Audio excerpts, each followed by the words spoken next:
2024년 가을 학기에 다시 입학하신 여러분들, 또 다시 계속 학업을 이어가시는 우리 여러분들 환영하고 축복합니다.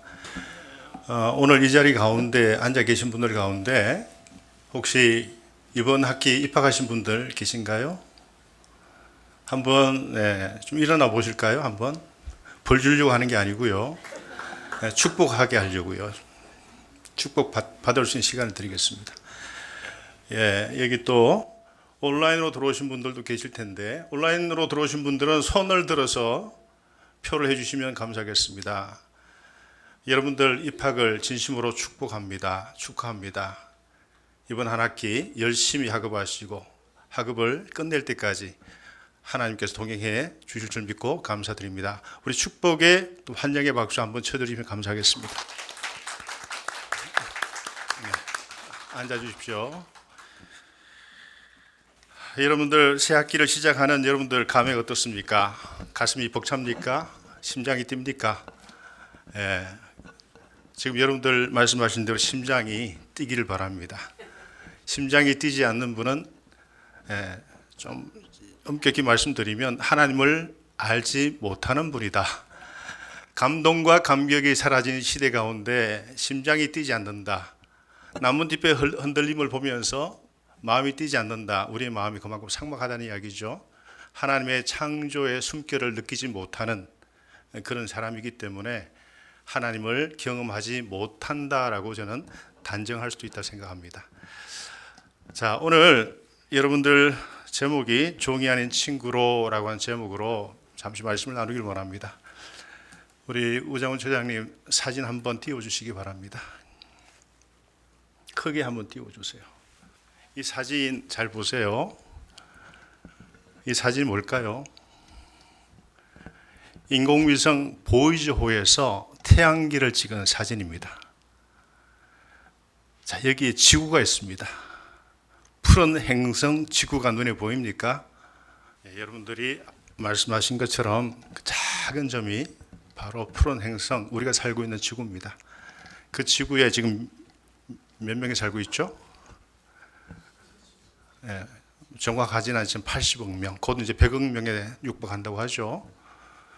80억 명이 살고 있고 여러분은 그 중에 한 분으로 이 자리에 앉아 계십니다.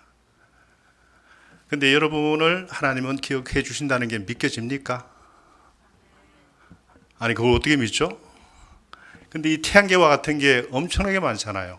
지금 우주가 지금 외연을 계속 확장해 나가고 있습니다. 물론 속도는 점점점 슬로우 앤 슬로우로 가지만 계속 외연을 확장해 가고 있는데, 우리가 도저히 상상할 수 없는 그 우주에 하나님의 사랑은 충만하다. 하나님의 은혜는 충만하다. 여러분, 충만하다는 의미를 알고 계세요? 충만의 의미가 뭐예요? 헬라 단어는 플레로마라고 하는 단어입니다. 플레로마. 하나님의 은혜와 사랑은 충만하다. 충만하다. 이게 무슨 의미일까요, 여러분들 아세요? 그래서 제가 그걸 시각적으로 한번 보여드리려고 준비해 온 게 있습니다. 잠시 기다려 보세요.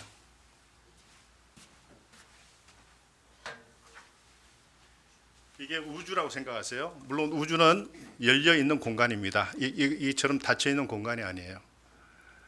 자, 플레로마는 뭐냐? 물을 한번 부어 볼게요.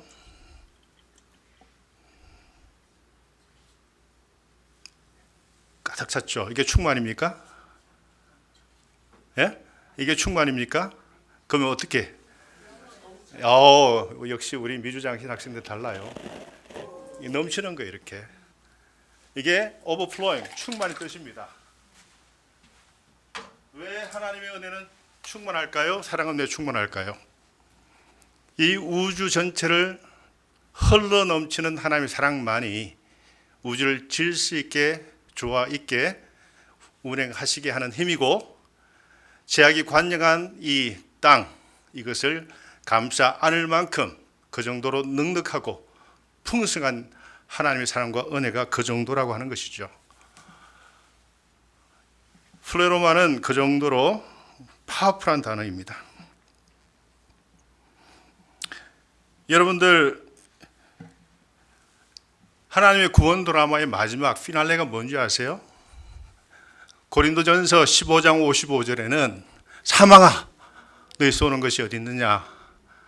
개역 개정 성경이고 세번역으로 말씀드리면 죽음아 너희 승리가 어디 있느냐라고 바울이 외치는 소리가 적혀져 있습니다. 마지막 피날레는 타나토스라고 하는 사망, 죽음을 이기는 그것일까요? 아니면 요한계시록에서 언급하고 있는 그리스도와 사탄과의 마지막 전쟁에서 그리스도께서 승리하는 것일까요?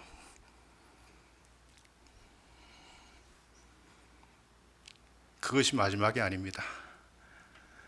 그 다음 보시면 하나님 구원 드라마의 마지막은 우주적 가족 공동체를 이 땅 가운데, 이 우주 가운데 완성하시는 것입니다. 굉장히 중요한 사실이에요. 여러분들 어느 회사에 사장님이 신입사원을 모아놓고 우리 회사는 가족적입니다 라고 이야기하면 그게 좋은 사인입니까? 안 좋은 사인일까요? 예? 가족적입니다 라고 외쳐요. 계속 세뇌합니다. 그것은 임금이 싸다는 겁니다. 그보다 한 단계 더 나갈까요? 우리는 동지입니다 라고 이렇게 외치면 어떻게 될까요? 이념적 동지입니다. 그것은 한 푼도 안 주겠다는 이야기입니다. 그럼에도 불구하고 저는 가족이라는 단어를 참 좋아합니다. 왜? 성경의 마지막 피날레가 You Cosmic Family로 끝나기 때문에 그렇습니다.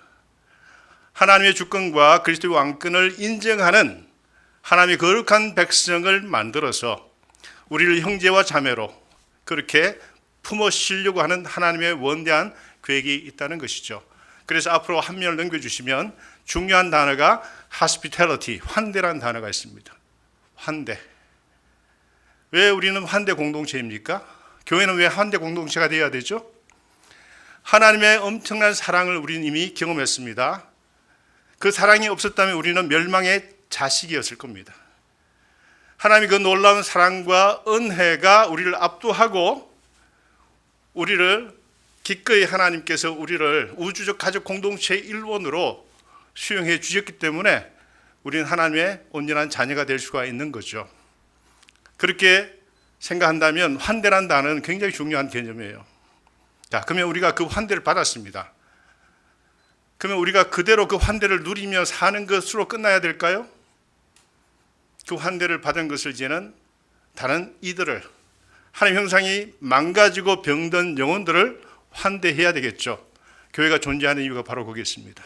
여러분들이 이 학교에 신학도로서 공부하시려고 하는 이유가 바로 거기 있습니다.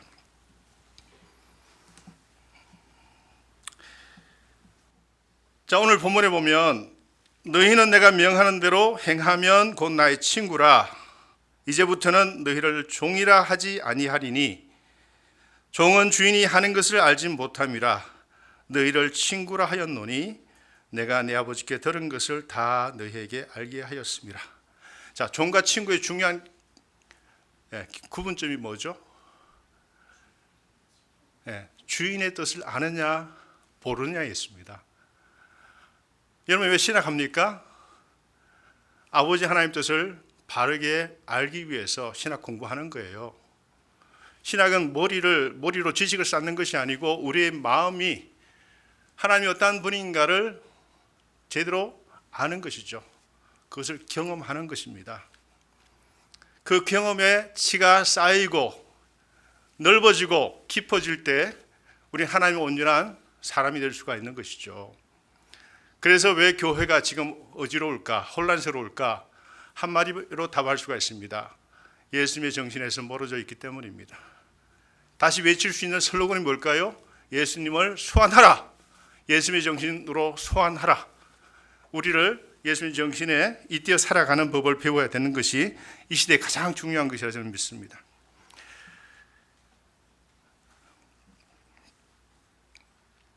그래서 교회는 하이어라키컬한 공동체가 아니고 헤어라키컬, 비춰주시면 좋겠습니다. 헤어라키컬이라는 것은 뭡니까? 상속자란 뜻입니다. 유업을 받는 자란 뜻이죠. 하나님의 거룩한 뜻을 받은 우리 모두는 하나님의 공동 상속자입니다. 헤얼라키클이죠. 하이라키크는 수직적 구조 속에서 상명하복 관계하는 그러한 관계는 가족이 아니죠. 하나님과 우리, 예수 그리스도와 우리는 엄청난 간격이 있어요. 그런데 그 간격을 스스로 낮아서 우리를 기꺼이 품어주시고 친구라고 이렇게 우리를 지명해 주실 수 있는 것은 하나님의 은혜가 아니고서는 불가능한 일이죠. 하나님의 놀라운 사랑이 우리 가운데 역사하실 수 있기를 진심으로 소망합니다. 오늘 우리가 같이 읽은 본문은 우리의 정체성을 명확히 밝혀놓고 있습니다. 오늘 본문에는 인격적 관계와 관련된 용어가 나오죠. 나로 표현된 예수님, 종, 친구, 아버지, 이런 가족과 관계된 단어가 많이 나와요. 그러니까 여러분들 교회라고 하는 개념, 여러분과 하나님과의 관계는 하나의 패밀리 개념이에요. 이 지상에서 그 관계를 가장 잘 표현할 수 있는 메타포가, 은유가 가족이기 때문에 가족이란 가족과 관계된 많은 단어를 지금 사용하고 있는 것이죠.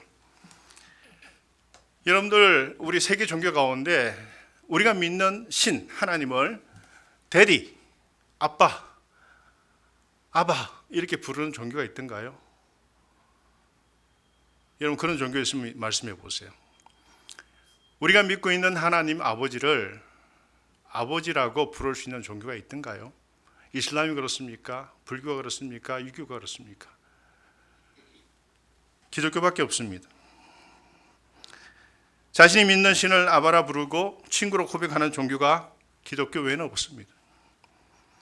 예수는 우리를 친구라 부릅니다. 놀라운 사실입니다. 우리를 종이 아닌 친구라 부르시는 근본적 이유는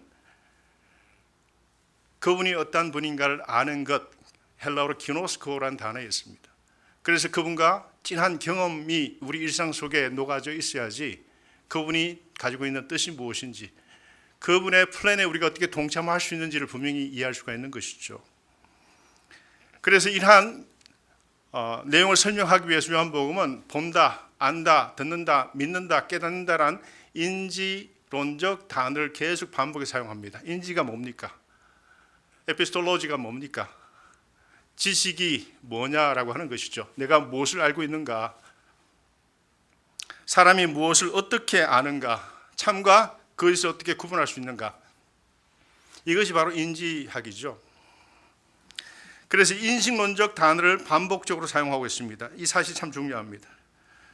안다는 것은 어떤 대상을 인격적 만남의 대상으로 친밀한 교제의 파트너로 알아가는 것을 의미합니다. 종은 친밀한 교제의 대상이 아닌 주인의 지시와 명령을 일방적으로 수행해야만 하는 대상일 뿐입니다. 하나의 도구일 뿐이죠. 고대 로마 사회 속에서 노예라는 것은 말하는 짐승이라고 생각했습니다. 말하는 짐승. 그렇지만 그 노예 제도 하에서 기독교의 복음이 들어갈 때에 예수님은 우리를 친구라고 불러주었다는 것이죠. 그것을 복음이라고 사도들이 증거했습니다. 사도 바울은 고린도후서 5장 16절에서 다음과 같이 고백합니다. 그러므로 우리가 이제부터는 어떤 사람도 육신을 따라 알지 아니하노라. 비록 우리가 그리스도도 육신을 따라 알았으나 이제부터는 그같이 알지 아니하노라. 이렇게 말씀합니다.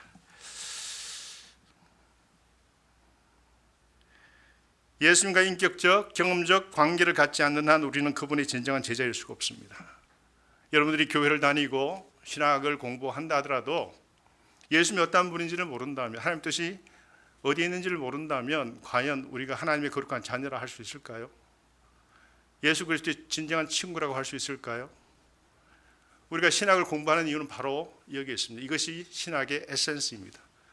지식을 찾는 것이 아니고요. 그분의 뜻을 우리가 마음에 품어서 그 뜻대로 우리가 이 땅 가운데 살아가는 것, 그것이 신학하는 이유가 되겠습니다. 예수 그리스도를 안다는 것은 하나님의 성품과 계획을 가장 완벽하게 우리에게 보여주시는 분으로서 예수님을 아는 것을 의미합니다. 예수님과 그가 달리신 십자가는 하나님의 신비죠. 미스테리온입니다. 그 신비가 어떤 얘기는 스칸달론, 걸려 넘어지는 그러한 돌뿌리와 같다고 할 수가 있습니다. 이 스칸달론에 파생된 단어가 스캔들, 영어의 추문이라 해당되는 단어이죠. 그래서 이 스캔들의 원어가 스칸달론. 그 십자가는 어떻게 생각하면 누구나에게 열려 있는 돌부려 같은 거예요. 이 돌부리에 걸려 넘어져서 주님과의 치밀한 교제의 관계에 들어가지 못하는 사람도 많고, 이 스칸달론을 극복해서 예수님이 어떤 존재인가를 깊이 묵상하고 체험하는 그러한 분들도 있는 거예요. 십자가나 추문 속에 파묻힌 하나님의 진리를 제대로 간파하지 않으면 우리 모두는 저주와 진노의 자녀가 되고 맙니다. 골로새 1장 27절 말씀인데요. 한번 비춰주세요. 같이 한번 읽어볼까요? 이건 세번역 성경이에요. 시작.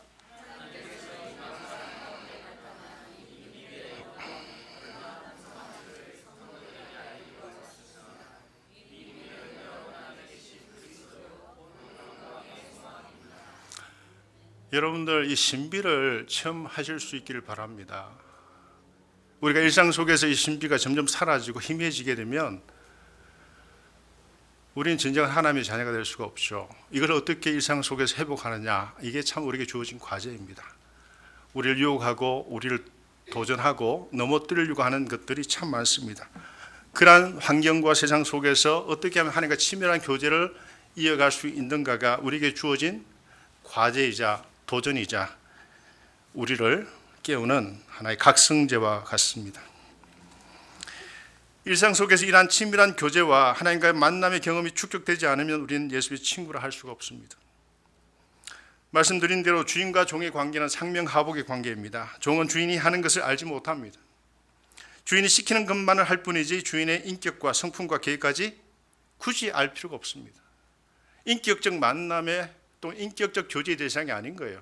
그냥 명령 떨어지면 그 명령 받아서 실행하면 되는 대상이 종입니다. 그 둘 사이는 인격적 친교가 없습니다. 사귐이 없습니다. 교제가 필요 없습니다. 우리 이 세상을 살아가면서 우리의 비전과 계획을 하나님의 비전과 계획에 맞추는 일을 너무나 소홀히 합니다. 신학을 하면서도 내가 왜 신학을 하는지, 왜 성경 말씀을 묵상해야 하는지, 조직신학을 왜 배워야 하는지, 이러한 것에 대한 둔감이 있게 되면 하나님의 비전과 계획을 알려고 하는 열망보다는 그것을 하나의 지식으로, 하나의 수단으로 생각하는 경향에 빠지게 되죠. 자신의 삶을 하나님의 원대한 우주적 계획 안에 놓고 묵상하거나 확장하려 하지 않습니다. 자신의 한계를 스스로 정하고 거기까지만 잘하는 것을 목표로 하게 되죠. 우리의 계획이 너무 제한적이고 이기적일 때가 많습니다. 제 자신을 돌아보아도 그렇습니다. 렌트비를 감당해야 되고 애들 학비를 또 부담해야 되고 뭐 이런저런 여러 가지 많은 재정적인 지출을 해야 되는 이 상황 속에서 어떻게 살아가야 할지 저도 상당히 수확을 할 때가 많죠. 노후 대책은 또 어떻게 마련해야 되는지. 자, 그러한 계획이 잘못이라거나 쓸데없다는 뜻이 아닙니다. 한 번밖에 없는 우리 인생을 이 땅의 일에만 소진하고 있다면 우린 깊이 회개해야 된다 생각합니다. 그러한 일들에 고민하고 걱정하는 것만큼 혹은 그 이상으로 하나님이 우리 각자와 이 세상과 우주를 위해 품고 계신 계획에 우리는 얼마나 많은 관심을 갖고 있는지, 그 계획에 우리가 동참하려고 하는 열망이 있는지, 이것이 우리 마음을 뛰게 해야 되잖아요. 그런데 그 심장이 뛰지 않아요. 살아갈 것에 연연하다 보니까 위로 비상하기보다는 밑으로 처지게 되는 그런 삶을 살아가게 되죠. 그것은 우리 크리스찬들이 가장 비참한 삶이라고 생각합니다. 빛과 소금의 정체성을 잃어버리면 세상 사람들이 막 환영하고 박수할 것 같죠? 아닙니다. 빛을 잃거나 짠맛을 잃어버린 소금의 결말은 뭐냐? 세상 사람들의 짓밟힘을 당하게 된다는 것입니다. 크리스찬의 말로입니다. 정체성을 잃은 크리스찬의 말로입니다.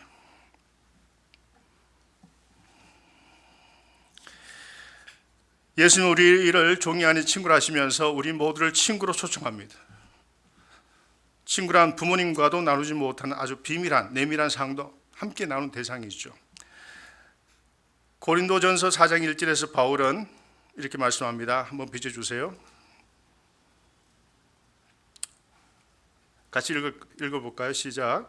사람이 마땅히 우리를 그리스도의 일꾼이요 하나님의 비밀을 맡은 자로 여길지어다. 하나님의 비밀이라는 단어가 참 많이 나오죠. 우리 모두는 하나님의 유업의 공동 상속자입니다. 그리고 하나님께서 우리에게 위탁하신 비춰주시려고 하는 그 비밀, 미스테리온, 신비라고 하기도 하죠. 그 신비를 우리 모두가 향유하며 살아가기를 원합니다. 예수님은 하나님으로부터 팔레스타인에 한정된 계획, 로마 제국의 운명에 대한 계획만을 전수받으신 분이 아닙니다. 예수님이 하나님부터 받으신 비전과 계획은 카스믹 다이멘션, 우주 차원을 가지고 있어요. 전 우주의 변화와 회복과 구원에 관한 계획입니다. 여러분들 우리 일상을 돌아보면 너무 우리 크리스찬들의 비전이, 삶의 방향이 너무 좁다 생각하지 않습니까? 우리를 하나님의 자녀로 불러주셨던 그 분의 뜻을 우리가 만약 품고 산다면 우리의 시각은 이 자기 발밑에 떨어진 그 현실만 안주하는 것이 아니고 프로젝팅해서 우주까지 내다볼 수 있어야 되지 않을까요? 여러분 그 비전을 주시기를 원하시오. 하나님은 그것을 함께 공유하기를 원해요. 함께 누리기를 원해요. 그 비전대로 살아가시기를 원한다는 거예요. 하나님께서는.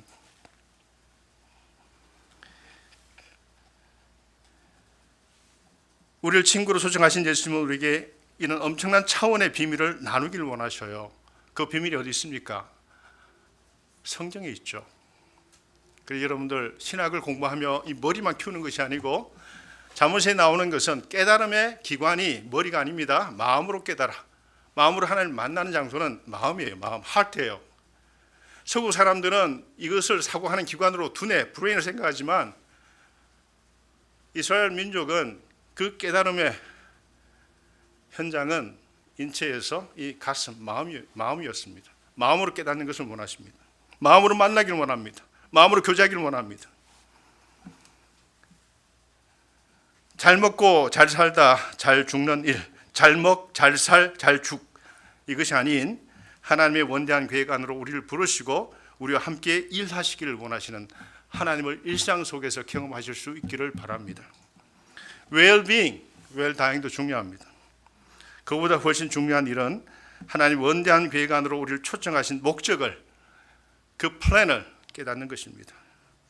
그리고 하나님 계획의 참여자로서 헌신하며 사는 것이 가장 복된 삶입니다. 이 엄청난 신비, 축복, 이恩宠을 하나님은 우리와 함께 공유하기를 원하세요. 나의 한계와 무능만을 탓하며 이러한 초청을 거부하는 것이 뭘까요? 불신이고 죄입니다. 하나님은 열린 마음으로 우리를 품어주시길 원하고 기꺼이 초청하기를 원하고 그 플랜 속에 함께 살아가기를 원하고 하나님 뜻과 함께 맞추어서, 보조를 맞추어서 이 구원 역사에 함께 동참하도록 우리를 초청해 주셨는데 그것은 뒷전이고, 다른 것을 만약 추구한다면 굳이 여러분들이 여기 와서 신학도로 살아가야 될 이유가 있습니까? 사역자로 살아가야 될 이유가 있을까요? 그냥 캐세라세라 그냥 세상 봇하며 살아가는 것이 마음 편하지 않을까요?